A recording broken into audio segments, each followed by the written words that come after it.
Hello friends, नमस्कार। आप सभी को नमस्कार, सभी का वेलकम इस क्लास में। You all are welcome to this class. Friends, इस लाइव क्लास में आप सभी का वेलकम है। You all are welcome to this live class. जितने स्टूडेंट्स लाइव क्लास में ऑलरेडी ज्वाइन कर चुके हैं वो क्विकली कंफर्म करें आपका ऑडियो वीडियो एक्सेसिबल है। All students in the live class who have already joined, please confirm quickly your audio video is okay. Yes, confirm कर दीजिए your audio video is okay. तो चलें शुरू करते हैं। आज का ये हमारा सेशन प्रीवियस सेशन से इन कंटिन्यूएशन में है। अगर आपने प्रीवियस सेशन को वॉच नहीं किया तो उस वीडियो को ज़रूर वॉच कर लेना। तो ये हमारा बेस बिल्डिंग क्लास है। बेस बिल्डिंग क्लास में हम पहले कॉन्सेप्ट को डिस्कस करते हैं और फिर उसके बाद क्वेश्चंस को डिस्कस करते हैं। तो इनका बेनिफिट ये रहता है कि फिर एग्जामिनर आपको कोई भी क्वेश्चन पूछे, कैसे भी वो क्वेश्चन पूछे, तो फिर आसानी से आप उसको अंडरस्टैंड करके क्वेश्चन के आंसर दे सकते हैं। तो चलिए हम कंटिन्यू करते हैं। हम बात कर रहे थे इंटरेस्ट रेट पेमेंट्स की। इंटरेस्ट रेट टर्म डिपॉजिट के ऊपर we were discussing. Interest rate applicable on overdue term deposits. अगर कोई टर्म डिपॉजिट ओवर ड्यू हो जाता है, यानी ड्यू डेट्स के बाद भी उसको विड्रॉ नहीं किया जाता, तो उस केस में एप्लीकेबल इंटरेस्ट रेट क्या रहेंगे? तो उसके ये रूल्स हैं। Rate of interest payable on renewal of overdue term deposit shall be according to policy of the bank within general norms of interest rates. Reserve Bank ने general norms interest rate के जो formulate किए हैं, so within that bank की policy होनी चाहिए कि renewal of overdue deposit के ऊपर वो इंटरेस्ट रेट कैसे पे करेंगे। Interest on term deposit proceeds remaining unclaimed. अगर टर्म डिपॉजिट का अमाउंट अनक्लेम्ड रहा बैंक के साथ, तो उसके लिए जो रेट ऑफ इंटरेस्ट होगा वो एप्लीकेबल सेविंग बैंक रेट होगा या कॉन्ट्रैक्टेड रेट होगा, विच एवरेज लोअर। तो अगर टर्म डिपॉजिट हमारा मैच्योर हुआ लेकिन अमाउंट को क्लेम नहीं किया गया, विड्रॉ नहीं किया गया, तो उस केस में अगर सेविंग बैंक रेट बैंक का 3.15% है और कॉन्ट्रैक्टेड रेट जिसके ऊपर वो टर्म डिपॉजिट बनाया गया था वो 5% है, तो which ever is lower, this mean this interest shall be paid. Term deposit can be accepted at floating interest rate, which should be linked to a directly observable and transparent market determined external benchmark. तो अगर बैंकों ने floating rate of interest पे करने हैं term deposits के ऊपर, तो इसका जो बेंचमार्क होगा वो बेंचमार्क इंटरनल बेंचमार्क नहीं हो सकता। तो that benchmark will be external benchmark, और वो एक्सटर्नल बेंचमार्क ऑब्जर्वेबल भी होना चाहिए और ट्रांसपेरेंट भी होना चाहिए। जैसे we can say आरबीआईज repo rate, तो ये विजिबल भी है, ऑब्जर्वेबल भी है और ये ट्रांसपेरेंट भी है। Additional interest on domestic deposits. जो डोमेस्टिक डिपॉजिट है उनके ऊपर एडिशनल इंटरेस्ट पे करने के रूल्स क्या हैं उनको भी अंडरस्टैंड कर लेते हैं। Banks can pay eight there discretion additional interest on deposit from the following. तो यहाँ पे बैंकों का डिस्क्रिशन है, ये कोई रूल नहीं है कि उनको ये इंटरेस्ट पे करना होगा। तो अगर बैंक चाहें तो वो ये एडिशनल इंटरेस्ट पे कर सकते हैं। अब उसके रूल्स क्या हैं? Bank staff and their exclusive associations as well as deposit of chairman and managing director, executive director or such other executives appointed for a fixed period. तो इन सभी केसेस में एडिशनल इंटरेस्ट 1% पर एनम का पे किया जा सकता है over and above the rate according to schedule of interest rate on saving और term deposit including recurring deposit. तो इंटरेस्ट पे करेंगे एडिशनल कितने परसेंट का? 1% पर एनम एडिशनल होगा। और ये उन डिपॉजिट के ऊपर भी पे किया जाएगा जो ज्वाइंटली हेल्ड हैं विद डिपेंडेंट्स। तो अगर वो ज्वाइंटली हेल्ड है विद डिपेंडेंट्स तो उसके ऊपर भी ये एक्स्ट्रा इंटरेस्ट पे किया जाएगा। किन केसेस में? ये सभी केसेस के अंदर। तो बैंक स्टाफ में जो रिटायर्ड स्टाफ है वो भी इंक्लूड हो जाएगा। रेजिडेंट सीनियर सिटीजन इंडियंस, अगर रेजिडेंट इंडियन सीनियर सिटीजन्स हैं तो उनको भी बैंक्स एडिशनल इंटरेस्ट पे कर सकते हैं। So higher rate of interest as compare to normal deposit of any size. जो डिफरेंशियल रेट होगा वो बैंक का डिस्क्रिशन होगा। नॉर्मली इसके लिए बैंक 0.25% से लेके 0.5% पर एनम ये इंसेंटिव प्रोवाइड करते हैं। किन के लिए? सीनियर सिटीजन्स के लिए। कौन से सीनियर सिटीजन्स? जो इंडियन सीनियर सिटीजन्स हैं। कौन से? जो रेजिडेंट इंडियन सिटीजन्स हैं, तो उनके लिए ये एडिशनल इंटरेस्ट रेट का प्रोविजन है। Following condition apply in case of deposit from bank staff और मैनेजमेंट। तो ये एडिशनल इंसेंटिव देने के लिए 1% का। सो स्टाफ या मैनेजमेंट को लेकर के जो एडिशनल कंडीशन कौन कौन सी हैं? Additional interest is payable till person continues to be eligible. जब तक वो पर्सन एलिजिबल है तभी तक उसको ये इंटरेस्ट एडिशनल पे किया जाएगा। In case of term deposit till maturity after the eligibility सीजेज। लेकिन अगर एक पर्सन इनएलिजिबल हो जाता है और उसका टर्म डिपॉजिट है तो टर्म डिपॉजिट में तो मेच्योरिटी तक उसको वो इंटरेस्ट पे किया जाएगा।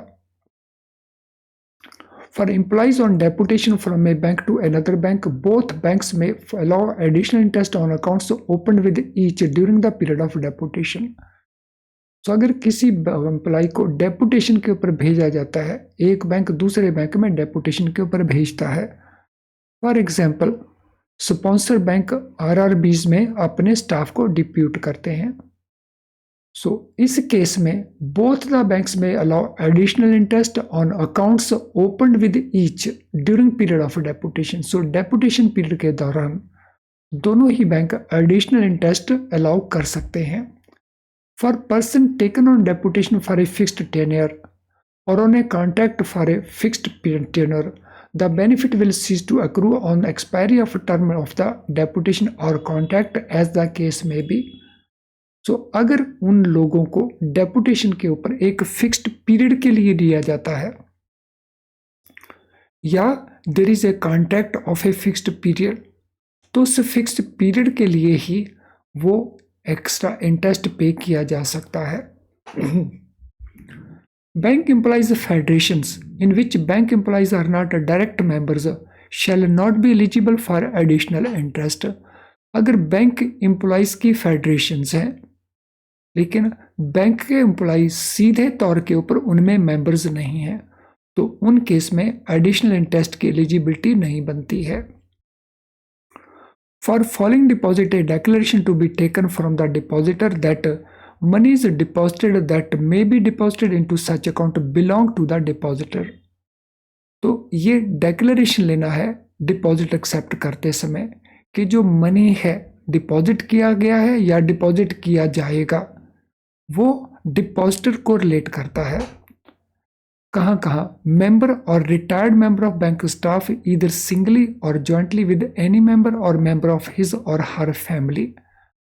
तो एग्जिस्टिंग स्टाफ है या रिटायर्ड मेंबर है स्टाफ का, तो दोनों के ही केसेस में इट विल बी टेकन।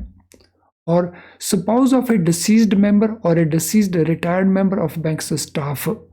और तीसरा एसोसिएशन और fund members of which are bank members of the bank staff. तो स्पाउस डिसीज्ड मेंबर का या डिसीज्ड रिटायर्ड मेंबर है तो उनसे भी ये अंडरटेकिंग लेनी है, या एसोसिएशन है या फंड्स हैं जिनके मेंबर्स बैंक स्टाफ के मेंबर्स हैं। इंटरेस्ट ऑन इनऑपरेटिव अकाउंट्स और unclaimed deposits.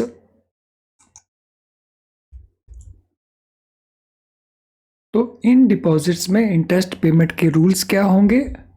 Interest on saving bank should be credited on regular basis whether account is operative or not operative. तो इन केसेस में हम सेविंग बैंक इंटरेस्ट पे करेंगे बगैर ये देखे कि वो अकाउंट ऑपरेटिव है या ऑपरेटिव नहीं है. No penal charges for shortfall in minimum balance should be levied in inoperative accounts. Inoperative accounts के अंदर जो मिनिमम बैलेंस का शॉर्टफॉल है वो चार्जेस नहीं लिए जाएंगे पेनल्टी के. If a term deposit mature and proceeds are unpaid on unclaimed deposit saving bank rate और contracted rate on matured FDR whichever is low shall be paid.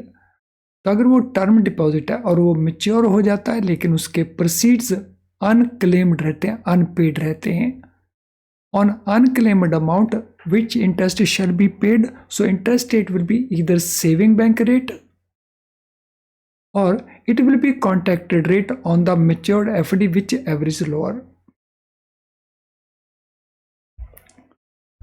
Now interest on deposits frozen by banks. अगर कोई deposit freeze कर दिया है bank ने तो उन cases में इंटरेस्ट पेमेंट्स को लेकर के रूल्स क्या हैं. On term deposit frozen by banks under instructions of law enforcement authorities, payment of interest is to be handled according to norms given below.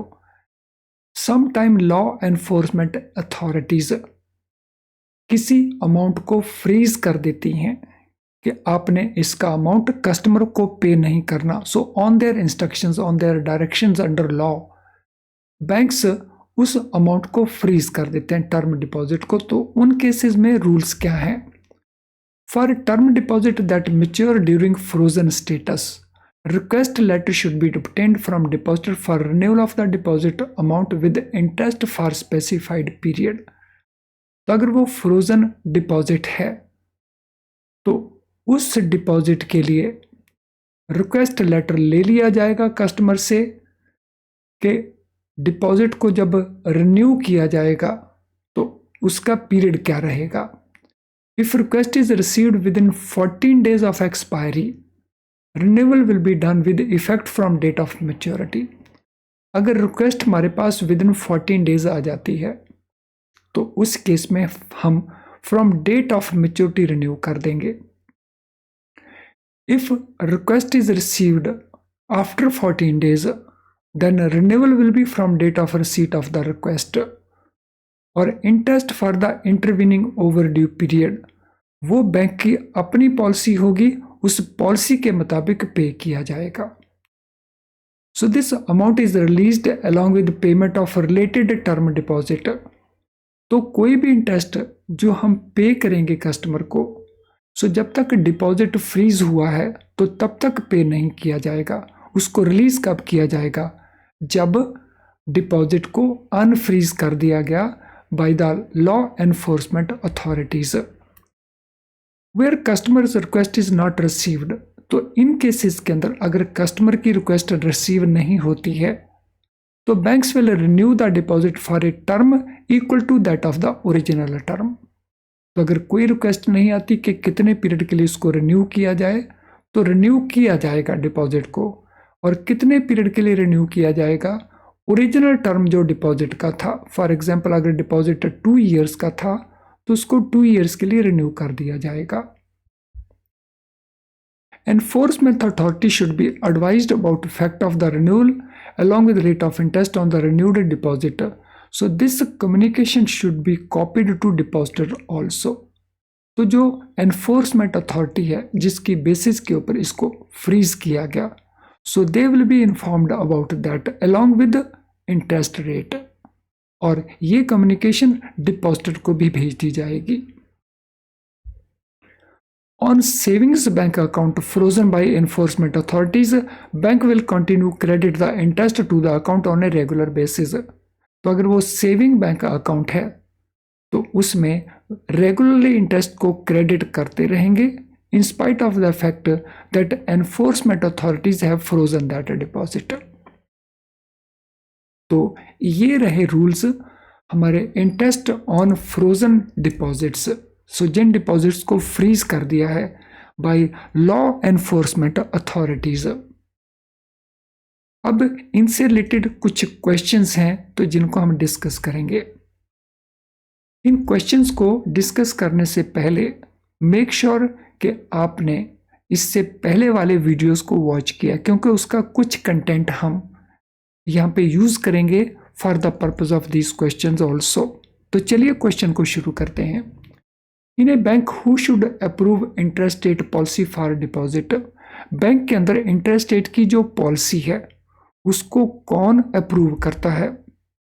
Chief executive officer in the bank, और board और एक committee authorized by board, branch manager या government representative. So interest rate policy कौन approve करता है?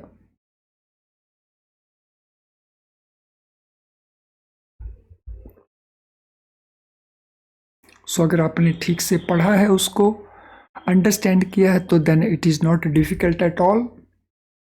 तो our answer will be B. So bank का board या बैंक के द्वारा authorized committee.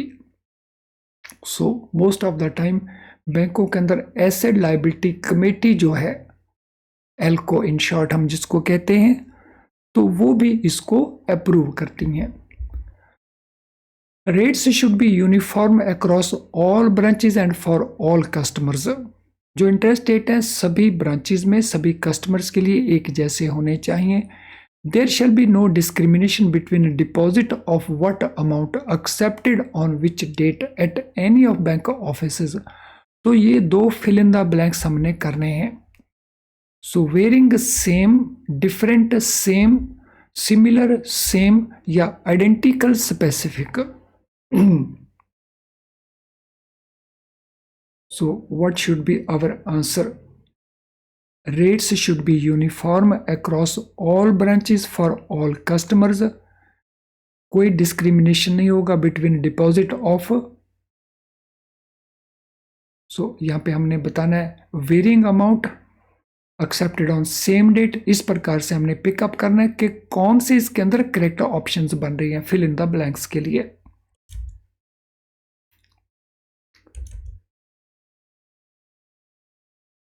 So correct options हमारी बनेंगी C, similar amount accepted on same day. एक जैसा अमाउंट और एक ही डेट को, तो उसमें हम कोई डिस्क्रिमिनेशन नहीं करेंगे। फिर इससे पहले कि हम अगले क्वेश्चन को कवर करें, this is important information for you, इसको स्किप ना करें, आपके लिए बहुत यूजफुल ये इंफॉर्मेशन है। Are you preparing yourself by using IIBF books? क्या IIBF बुक्स को यूज करके आप अपना प्रिपरेशन कर रहे हैं? अगर ऐसा है तो आपके सामने कुछ इश्यूज हो सकते हैं। For example, difficult to understand. इन बुक्स में जो कुछ लिखा गया है, जैसे लिखा गया है, उसको अंडरस्टैंड करने में आपको डिफिकल्टी आती है। क्योंकि डिफिकल्टी आती है इसीलिए आप बार बार पढ़ते हैं उसको, फिर भूल जाते हैं, फिर पढ़ना पड़ता है, और उसके कारण आपका टाइम कंज्यूम होता है अननेसेसरली, और आपके पास उतना टाइम अवेलेबल होता नहीं है। प्रैक्टिस क्वेश्चन हर चैप्टर के एंड के ऊपर अवेलेबल है, लेकिन वो बहुत थोड़े प्रैक्टिस क्वेश्चन है जिससे आपकी प्रैक्टिस ठीक से नहीं हो पाती। If that be the position, तो उसमें आप अपने इस इशू को कैसे हेल्प करें, इसके लिए अवेलेबल है हमारे best quality low priced video lessons. इन वीडियो लेसन में जो हम कॉन्सेप्ट एक्सप्लेन करते हैं वो बहुत सिंपल करके एक्सप्लेन करते हैं, जिसको आप आसानी से अंडरस्टैंड करते हैं और बहुत क्विकली अंडरस्टैंड कर जाते हैं और फिर भूलते भी नहीं हैं, जिससे आपका ये इशू भी और ये इशू, दोनों इशू आसानी से हेल्पफुल हो जाते हैं। हमारे क्वेश्चन बैंक में आपको मल्टी चॉइस क्वेश्चंस मिलेंगे बहुत सारे, जिससे आपकी अच्छी प्रैक्टिस होती है। इसके अलावा एग्जाम के पास जाकर के मेमोरी रिकॉल्ड क्वेश्चंस भी अवेलेबल रहते हैं। तो अगर आपने इनको अभी तक यूज नहीं किया तो इनको जरूर यूज करें, और ये अवेलेबल है हमारी ऐप के थ्रू या हमारी वेबसाइट के थ्रू। तो इनको अवेल करेंगे तो आपके पास होने की पॉसिबिलिटी जो है वो इंप्रूव होगी। तो चलिए अब हम कंटिन्यू करते हैं और क्वेश्चंस के साथ। Question number 12, Payment of interest on deposit shall be rounded off to nearest for Indian rupee deposits and nearest decimal places for FCNR deposits. तो जब आप इंटरेस्ट पे करते हैं डिपॉजिट के ऊपर तो आप उसकी राउंडिंग ऑफ करते हैं. सो ये राउंडिंग ऑफ इंडियन करेंसी के डिपॉजिट्स की किस नियरेस्ट यूनिट के साथ करते हैं और FCNR B के जो डिपॉजिट्स हैं उसमें कितने डेसिमल प्लेसेस तक ये राउंडिंग करते हैं. तो ये ऑप्शन आंसर हमने बताने हैं. डॉलर और 1, rupee and 2, cent and 3, rupee and 3 decimal points हमने बताना है. उनकी राउंडिंग आप किसके पास करते हैं. Question number 12. सो देखिए क्या आंसर बनता है क्वेश्चन नंबर 12 के लिए.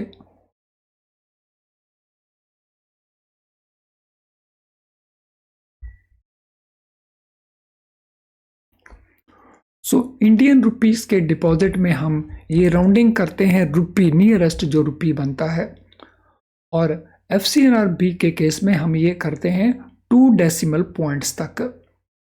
तो यहाँ पे हमारा ये ऑप्शन आ जाएगा. For calculating interest on domestic term deposit, IBA has prescribed that deposit repayable in less than how much period or where terminal quarter is incomplete, interest should be paid proportionately for the actual number of days. तो IBA का ये advice है बैंकों को कि अगर deposit का period एक पर्टिकुलर पीरियड से कम हो, वो हमने बताना है, तो उस केस में इंटरेस्ट का पेमेंट प्रोपोर्शनल बेसिस के ऊपर दिया जाएगा for actual number of days के लिए. तो ये पीरियड कितना है, 1 मंथ का पीरियड है, 2 मंथ्स का पीरियड है, 3 मंथ्स का पीरियड है या 4 मंथ्स का पीरियड है. तो उन केसेस में ये रूल एप्लीकेबल हो जाएगा. क्वेश्चन नंबर 13 क्या आंसर बनता है देखिए क्वेश्चन नंबर 13 के लिए. सो क्वेश्चन नंबर 13 का आंसर बनता है 3 मंथ्स. अगर वो 3 महीने से कम पीरियड का है तो फिर ये सारा रूल एप्लीकेबल हो जाएगा. प्रोपोर्शनल पेमेंट हम करेंगे depending upon actual number of days. For calculating interest on domestic term deposit IBA has prescribed that on deposit repayable in less than 3 months, interest should be paid proportionately for actual number of days reckoning year at. तो साल में कितने दिन माने जाएंगे जब हम interest इस प्रकार से पे करेंगे. So actual number of days के लिए इंटरेस्ट का पेमेंट प्रोरेटा बेसिस के ऊपर करेंगे, लेकिन साल में कितने दिन लेंगे, 360 डेज लेंगे, 365 डेज लेंगे, 366 डेज लेंगे या 370 डेज लेंगे. नंबर ऑफ डेज हम उस पर्पज के लिए कितने लेंगे. यानी अगर डिपॉजिट हमारे पास 87 डेज के लिए रहा तो डिवाइड हम 360 से करेंगे या 365 से करेंगे या 366 से करेंगे या 370 से करेंगे. तो generally it will B 365 days. तो 365 दिनों के लिए करेंगे, लेकिन अगर वो लीप का ईयर है तो it can go to 366 days. A term deposit matured on Sunday. Customer presents FDR for payment on Monday, which is a working day. Interest shall be paid up to. So कौन सी date तक interest pay किया जाएगा, Saturday तक, Sunday तक, Monday तक या Tuesday तक. तो interest shall be paid up to which date.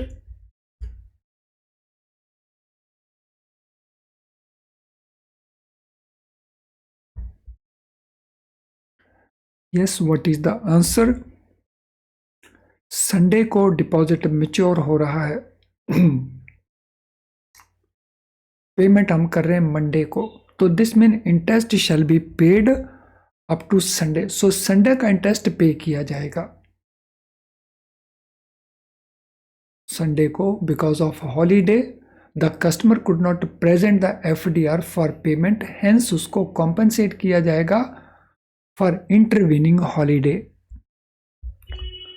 On balance in current account of an individual or a proprietor firm, interest should be paid from date of death till date of repayment to the claimant at interest rate on date of payment. तो यहाँ पे interest rate कौन सा होगा? सो FD rate होगा, RD rate होगा, saving bank rate होगा या सीडी रेट होगा?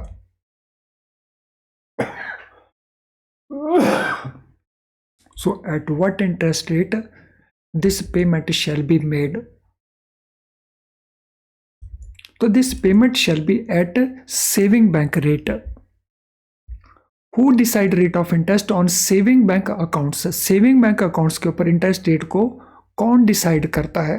बैंकिंग रेगुलेटर्स यानी reserve bank of India, bank executives, government authorities या बैंक बोर्ड्स? तो who decides interest rates on saving accounts? तो इनको डिसाइड करता है bank boards. In saving bank account interest is calculated on which balance? Saving bank में जो interest हम पे करते हैं, कैलकुलेशन हम उसका करेंगे किस बैलेंस के ऊपर? मंथली एवरेज बैलेंस के ऊपर, ओपनिंग बैलेंस के ऊपर, डे एंड बैलेंस के ऊपर या क्लोजिंग बैलेंस के ऊपर? So on which balance interest will be paid? तो इसके लिए जो एप्रोप्रिएट टर्म यूज होती है वो है डे एंड बैलेंस। हालांकि क्लोजिंग बैलेंस भी ऑलमोस्ट वही बात है, लेकिन जो एप्रोप्रिएट टर्म है that is day end balance. Option C is the answer. Banks can pay differential interest rate where amount of deposit is how much? Above 50,000, above 1 lakh, above 2 lakh, above 5 lakh. तो यहाँ पे हम बात कर रहे हैं saving bank accounts की, not term deposits.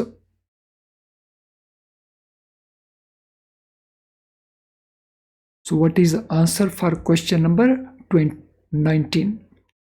तो it is above ₹1 lakh, 1 lakh से ऊपर। Banks can not differentiate between one customer from another customer in matter of payment of interest on saving bank account where amount is up to.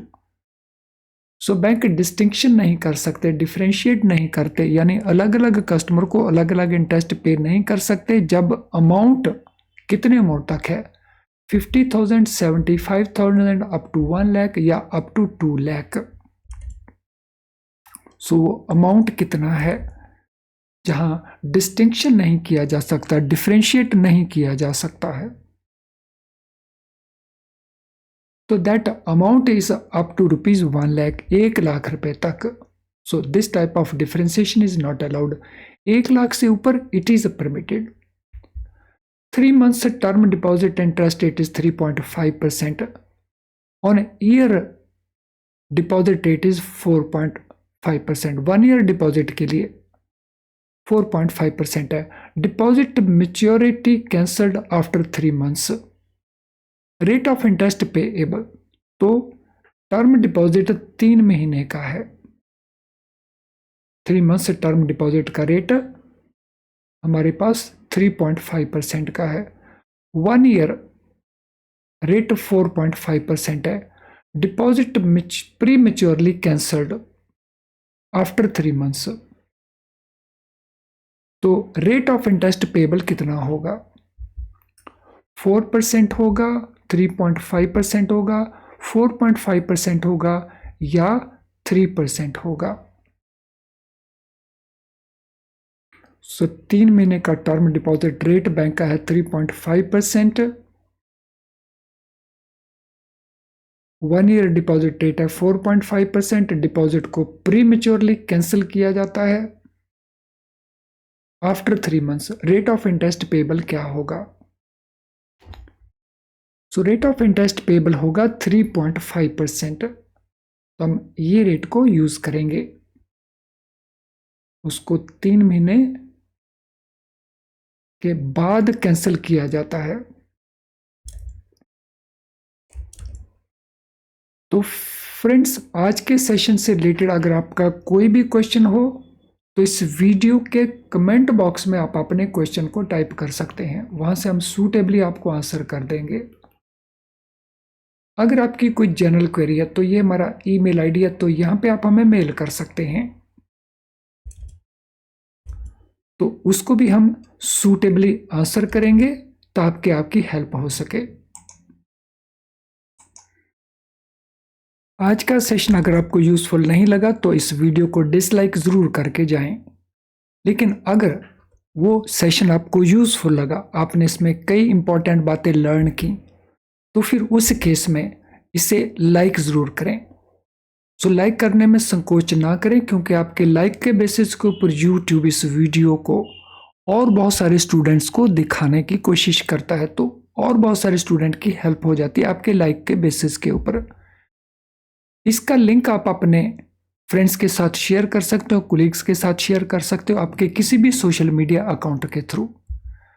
Channel अगर आपने अभी तक subscribe नहीं किया तो चैनल को ज़रूर सब्सक्राइब कर लेना, वो भी बेल आइकन के साथ।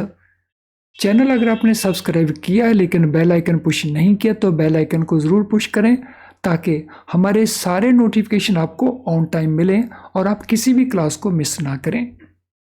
तो चलिए फ्रेंड्स, अब आज की क्लास को वाइंड अप करते हैं। Thank you and all the best.